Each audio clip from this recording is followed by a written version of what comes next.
אוקיי, אז מה שאנחנו נעשה עכשיו, אנחנו בעצם נראה איך חושפים מחילה של אביעד, למרות שאנחנו כרגע כבר לא רואים את הפתח, אנחנו התחלנו את החפירה, אנחנו רואים פה את המקל שהכנסנו, ונתחיל לחפור לאט לאט עד שנגיע בעצם למחילה שלו. מה? יש לי סכין.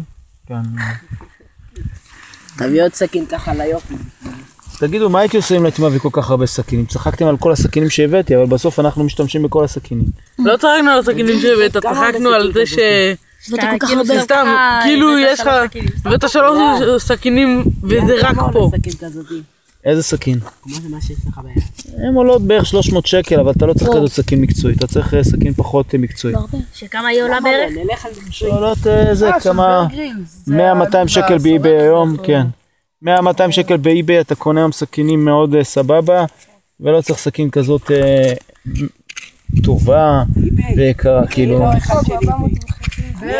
סוג זה אחלה, סוג, אם יש לך סכין של סוג, אתה צריך לשאול את עצמך גם לראות מה, אתה צריך שיניים לסכין, למשל זה דבר שחשוב. יש סכינים שבאות כבר עם אבן אש עליהם, יש סכינים עם השרוקיות, עוד כל מיני אמצעי עזר להישרדות.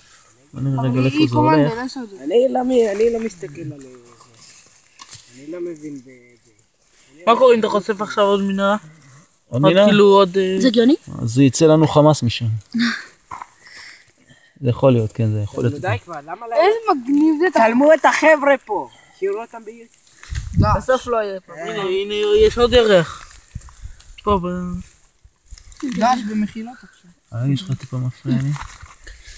אתם רואים, מזל ששמנו את המקל, כי אם לא היה לנו עכשיו את המקל, וואלה, אתה לא יודע אפילו איפה אתה חופר. זה לסיים את המקל, לסמן את ההמשך של המחילה. אלה שם חור, לא? אני יודע, אני רגע אזיז פה את ה... כן, נכון, לא. הוא עושה נראה עכשיו.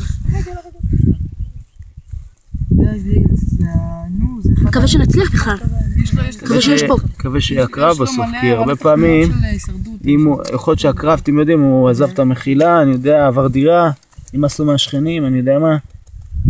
אז קוראים לו מתנחל, וזה עזב, הלך. ניקח פה, הנה לפה. אני צריך לחפור עכשיו לצד הזה.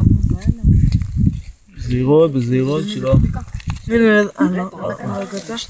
שאנחנו הגענו אליו.